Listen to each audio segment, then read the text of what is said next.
Hey guys, कैसे हैं आप सब। उम्मीद करता हूँ आप सब बढ़िया होंगे और आपकी तैयारी बढ़िया चल रही होगी। तो इस वीडियो में हम डिस्कस करेंगे एसबीआई क्लर्क मेंस के लिए स्ट्रेटजी, बचे हुए दिनों में कैसे आपको पढ़ाई करना है और क्वांट में जो लेवल इंक्रीज़ होता हुआ आ रहा है लगभग सभी एग्जाम्स में, प्री और मेंस में, उसको कैसे प्रिपेयर करें और सीए को कैसे हम किन चीज़ों को प्रायोरिटी दें करंट अफेयर्स में, जिससे कि एग्ज़ाम में एक अच्छा स्कोर हम कर पाएँ। ठीक है, तो सबसे पहले इंग्लिश और रीजनिंग का बता देता हूँ। इसमें ज़्यादा कुछ बताने का नहीं है, सिंपल बेसिक चीज़ें हैं वो मैं आपको बता देता हूँ। उतना भी आप कर लेते हो तो वो सफिशेंट है एसबीआई क्लर्क मेंस के लिए। इंग्लिश में आप क्या करो, आपको यदि आपका ये पहला मेंस है, आपने क्वेश्चंस नहीं देखे हैं किस टाइप के आते हैं, तो आप परफेक्शन बैच देख लो निमिषा मैम का। पेड है तो देख लो, यदि आपके पास पेड नहीं है तो उनकी 2 क्लास फ्री होती हैं हफ्ते में, वो वाली देख लो, नहीं तो फिर यूट्यूब से देख लो। तो बस एक आइडिया लग जाएगा कि कैसे क्वेश्चंस आते हैं। नहीं तो मॉक से भी वो चीज़ें देख सकते हो यदि इंग्लिश आपकी ठीक है तो। उससे ज़्यादा इंग्लिश में कुछ करने की ज़रूरत नहीं है। अभी से आप बहुत सारी चीज़ें पढ़ोगे वही एग्ज़ाम में आ जाए ऐसा नहीं होगा। लैंग्वेज है, जितनी आपको समझ होगी उतने आप एग्ज़ाम में बना पाओगे। और रीजनिंग के लिए आप क्या करो, बाकी प्रैक्टिस तो मॉक वगैरह से आपकी हो ही जाएगी। इंग्लिश की जो भी मॉक्स में चीज़ें आ रही हैं, वोकैब आ रही हैं, रूल्स आ रहे हैं, उनको वहीं से एनालाइज करके अपनी मिस्टेक्स को देख के सीखते जाओ, सुधार करते जाओ इंग्लिश को वहीं के वहीं। रीजनिंग में क्या करो, आप टॉपिक वाइज चीज़ें कंप्लीट कर लो। जैसे आपको लग रहा है इनपुट आउटपुट आपका वीक है, आपके पास पेड नहीं है कुछ, तो आप यूट्यूब से डायरेक्ट सर्च करके भी देख लोगे तो मिल जाएगा। यहाँ मैंने एक चैनल का नाम लिखा है वर्चुअस चैनल, यहाँ पर प्लेलिस्ट है, जाओगे तो उनकी प्लेलिस्ट में देखना, आपको मिल जाएगी डिफरेंट चीज़ें, मिसलेनियस टॉपिक्स मिल जाएंगे रीजनिंग के, वहाँ से भी पढ़ सकते हो। या और कोई सोर्स आपके पास यूट्यूब जहाँ से आप पढ़ते हो तो वहाँ से आप पढ़ लेना। और डेली 2 मेंस की पजल आपको बनाना है अभी से लेकर एग्जाम तक। या तो आप अलग से बनाओ, या फिर आप जो मॉक दे रहे हो उसी में से बनाओ, या फिर कोई पीडीएफ सॉल्व कर रहे हो तो वहाँ से बनाओ, पर डेली बनाना ज़रूर है। और ये अप्रोच नहीं रखना है एग्जाम में कि मैं पजल्स बनाऊंगा या मिसलेनियस बनाऊंगा। ऐसा डिसाइड करके चलोगे तो वहाँ पर क्या आपको ईजी मिल रहा है, क्या टफ मिल रहा है, बना नहीं पाओगे। हो सकता है आपसे इनपुट आउटपुट ना बने, कोडिंग डिकोडिंग का लॉजिक क्रैक ना हो, तो ऐसे में अल्टीमेट ऑप्शन आपके पास पजल ही बन सकता है कि एक सेट पूरा बना के एटलीस्ट मैं 5 से 6 नंबर तो ले लूँ। और कुछ नहीं हो सकता है, क्लर्क मेंस है तो आपको डबल या ट्रिपल वेरिएबल वाली पजल देखने को मिल जाए, जो 2 कंडीशन में बन जाएगी, बहुत ज़्यादा हार्ड नहीं होगी। इसलिए प्रैक्टिस अभी से करते चलोगे तो प्रिपेयर्ड रहोगे एग्जाम डे के दिन दोनों चीज़ों के लिए। ठीक है, तो ये करना है आपको इंग्लिश और रीजनिंग के लिए, बस इतना ही। अब मैं क्वांट और सीए के लिए आपको थोड़ा डिटेल में बता देता हूँ। देखो, क्वांटिटेटिव एप्टीट्यूड में जो अभी तक डीआई वगैरह आई हैं, थोड़ी लॉजिकल, थोड़ा सा समझने वाली, कुछ थीम बेस्ड, जैसे क्रिकेट वाली डीआई आई आईबीपीएस पीओ मेंस में स्ट्राइक रेट के ऊपर आई थी, है ना। बैट्समैन का क्या स्ट्राइक रेट होता है, वो चीज़ें आप समझो। Same DI Kaushik Mohanty sir ने उनके यूट्यूब चैनल पे कराई है उसी नाम से, वो आप देख लो, उसका कॉन्सेप्ट समझ लो, है ना। वो रिपीट होता है या उससे मिलता जुलता कुछ आता है तो एटलीस्ट बना पाओगे एग्जाम में। या फिर आरआरबी पीओ मेंस में 4 और 6 वाली डीआई आई थी, मेरा एनालिसिस आप देखोगे, मैंने उसमें क्लियर बताया है। इतने चौके मारे, इतने छक्के मारे, टोटल रन इस बैट्समैन के इतने बने, बैट्समैन के नाम भी दिए हुए थे। तो ये चीज़ें मैं आपको एनालिसिस वीडियोज़ में हमेशा आके बताता हूँ किस तरह की डीआई आई थी। तो थीम बेस्ड डीआईज आप बिल्कुल तैयार करो। और न्यू पैटर्न डीआई बहुत ज़्यादा, जैसे अपन पीओ मेंस में करते हैं ना, वैसे क्लर्क मेंस में आपको नहीं मिलेगी। लेकिन हो सकता है कोई एक थीम दे दे, जैसे कोविड वैक्सीनेशन दे दिया कि इतने लोग हैं टोटल, उसमें इतने लोगों को फर्स्ट डोज लग चुका है और जिनको सेकेंड और थर्ड डोज लगा है उनका एवरेज ये है, या फिर उसमें जो मेल है उनका परसेंटेज ये है। तो इस तरह से कुछ आपको करके दे सकता है, जिससे डीआई लेंदी बन जाती है, हार्ड नहीं होती, बस कैलकुलेटिव हो जाती है। तो कैलकुलेशन आपकी फास्ट होगी तो वो डीआई आपकी जल्दी सॉल्व हो जाएगी। तो इस तरह की डीआई आप प्रैक्टिस करो।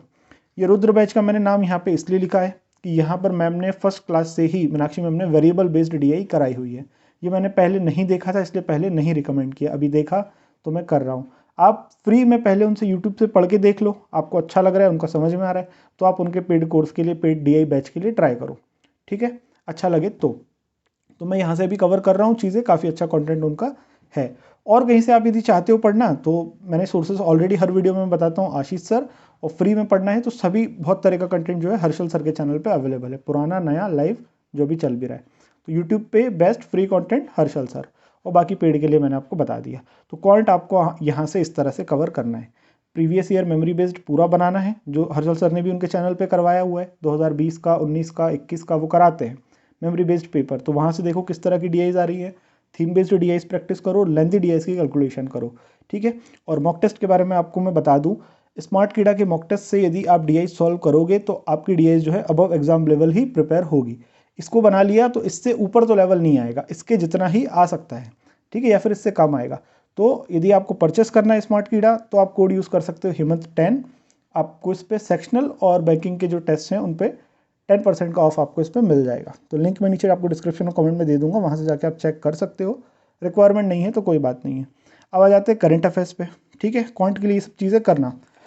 करंट अफेयर्स पे आ जाते हैं, तो करंट अफेयर्स में अपनी प्रायोरिटी रखना नवंबर और दिसंबर को, ये 2 महीनों को, क्योंकि पिछले जो IBPS PO मेंस हुआ होगा उसमें आपने सितंबर अक्टूबर तो पढ़ा ही होगा, तो उनको अच्छे से रिवाइज कर लेना। नवंबर दिसंबर को बहुत अच्छे से करना। जितने भी अभी मेंस हुए ना, सब में रिसेंट मंथ से ही सबसे ज़्यादा पूछा है, सबसे ज़्यादा रिसेंट मंथ से ही पूछा है। बस RRB PO में ऐसा हुआ था कि हर मंथ से कुछ ना कुछ आया था, पिछले 6 महीने के कुछ ना कुछ थोड़ा बहुत आया था। फिर भी उसमें भी जो वेटेज था क्वेश्चंस का वो रिसेंट मंथ का ज़्यादा था। तो नवंबर दिसंबर की कोई भी बैंकिंग अवेयरनेस और करंट अफेयर्स की न्यूज़ मत छोड़ना। एग्जाम्पल भी दे रहा हूँ, इंपॉर्टेंट टॉपिक्स के नाम भी बता रहा हूँ। बैंकिंग अवेयरनेस में आपके इंपॉर्टेंट टॉपिक्स हो जाते हैं न्यूज़ रिलेटेड टू RBI से रिलेटेड जो भी RBI ने कुछ लॉन्च किया है, RBI ने किसी के साथ मिलकर कुछ लॉन्च किया है या कुछ किसी को फंड दिया है ना। ऐसे फंड देता नहीं RBI, मतलब RBI के साथ किसी बैंक ने मिलकर कुछ किया है, ADB वगैरह ने या वर्ल्ड बैंक ने। इस तरह की जितनी भी न्यूज़ है ना वो सारी आप पढ़ लो, एक भी मत छोड़ना। सेबी से रिलेटेड, सेबी ने जो कमिटीज़ बनाई है उनसे रिलेटेड, फिर मिनिस्ट्रीज़ होती हैं वो डिफरेंट बैंक के साथ मिलकर पब्लिक वेलफेयर के लिए कुछ करती हैं, तो वो न्यूज़ सारी इंपॉर्टेंट है। Competition commission of India IBPS PO mains में 2 क्वेश्चन इससे डायरेक्ट आए थे, जो भी उनके बैंकिंग अवेयरनेस न्यूज़ में थे वो, ठीक है। और वहीं करंट अफेयर्स की बात करें तो इंपॉर्टेंट टॉपिक्स, नोबेल प्राइज़ अच्छे से पढ़ लेना। IBPS PO मेंस में आया था ना, लिटरेचर से रिलेटेड नोबेल प्राइज़ पूछा था, एनी अर्नॉक्स वाला। फिर फीफा वर्ल्ड कप, पूरे क्वेश्चन जितने फीफा वर्ल्ड कप से बन सकते हैं वो सारे कवर करना। Scheme, MOU, appointment, submit, committee etcetera, ये सारे ही इंपॉर्टेंट हैं। इनसे क्वेश्चंस आते हैं और इनको तो बिल्कुल छोड़ के मत ही जाना। इसके अलावा जो जो पढ़ना है वो पढ़ना। जो लीस्ट इंपॉर्टेंट है उनमें ऑबिचुअरीज आ जाती हैं। आता है तो एक क्वेश्चन आता है, बहुत सारे पढ़ना पड़ते हैं उनके चक्कर में। और एक क्वेश्चन जो आता है वो भी क्या आएगा, आपसे डायरेक्टली नाम या उनका किस पेशे से वो थे वो ये नहीं पूछता, वो कुछ और पूछ लेता है, तो क्वेश्चन वैसे ही हार्ड हो जाता है। डेज जो होते हैं, डेज एंड थीम्स, वो बहुत ज़्यादा हो जाते हैं। सिर्फ जो इंपॉर्टेंट हैं कुछ 2-4 हर महीने के वो पढ़ लो तो ठीक है। आता है तो ठीक, नहीं तो कोई बात नहीं उनमें से। तो ये कुछ CA के बारे में स्ट्रेटेजी हो गई। अब CA में बहुत एक डाउट आता है कि पढ़े कहाँ से, तो भाई एक सोर्स PDF पकड़ लो और एक सोर्स वीडियो वाला पकड़ लो। PDF से हो जाएगी सेल्फ स्टडी, वीडियो से हो जाएगा रिवीजन। बस ये 2 ही चीज़ें करना है। कन्फ्यूजन बहुत रखते हो इसीलिए ज़्यादा कन्फ्यूज होते हो। अपने आप में कॉन्फिडेंस रखो, जहाँ से पढ़ रहे हो आएगा एग्जाम में, नहीं आएगा नहीं आएगा। सब चीज़ें थोड़ी आप कवर कर सकते हो। मैं अफेयर्स क्लाउड भी पढ़ लूँ, मैं बोल्ट भी पढ़ लूँ, द हिंदू रिव्यू भी पढ़ लूँ, एक आप क्या क्या करोगे, ये सब मत करो। सिर्फ एक अफेयर्स क्लाउड की वीकली कंटेंट PDF पकड़ो, और अभी तक बिल्कुल नहीं पढ़ा है आपने तो पॉकेट PDF से पढ़ लो, इतना कर लो। और कोई एक वीडियो सोर्स किसी का भी फ्री यूट्यूब पे देखना है तो आशीष गौतम सर का बेस्ट 300 देख लो, या फिर अपना स्टडी IQ वाला पेड आपके पास तो बेस्ट 300 उनका देख लो, उससे आपका रिवीजन हो जाएगा, ठीक है। तो इतना ही CA के लिए करना है। और मॉक टेस्ट के लिए भी बता दूँ, काफ़ी लोग मॉक टेस्ट के लिए भी पूछते हैं। तो भाई मॉक टेस्ट आपको लगाना है अल्टरनेट डे। एक दिन आप लगा लो पूरा, उसको एनालाइज कर लो, सॉल्व कर लो। और याद रखना एग्जाम से पहले 4 से 5 मॉक टेस्ट टाइमर के साथ ज़रूर बनाना। ऐसा मत करना कि सारे ही सबमिट करके बनाओ, सबमिट करके बनाओ नो प्रॉब्लम, लेकिन 4 से 5 मॉक टेस्ट या 3 से 4 मॉक टेस्ट टाइमर के साथ ज़रूर बनाओ, जिससे कि आपको समझ में आए कि कैसे क्वेश्चंस पिक करना है, कैसे टाइम को मैनेज करना है, ताकि उस तरह से एग्जाम में भी कर पाओ, है ना। एग्जाम डे के लिए अपने आप को मॉक से प्रिपेयर करना। और मॉक टेस्ट के लिए मैंने आपको बता ही दिया है, आपको यूज़ यदि करना है स्मार्ट कीड़ा तो आप ये परचेस कर सकते हो, ठीक है। एक मॉक टेस्ट आपको कोई हार्ड वाला लगाना है और एक थोड़ा सा मॉडरेट लगाना है, दोनों तरह से लेके चलो, ताकि दोनों तरह के GA के क्वेश्चंस आपको मॉक में कवर हो। और जो एग्जाम की लैंग्वेज होती है, जो क्वेश्चंस की लैंग्वेज होती है एग्जाम में थोड़ी सी डिफरेंट देखने को मिलती है, तो 2 डिफरेंट मॉक टेस्ट की लैंग्वेज से आप यदि प्रिपेयर करोगे तो आपकी अच्छी प्रिपरेशन होगी, क्वेश्चंस को समझने की अंडरस्टैंडिंग आप में बढ़ेगी।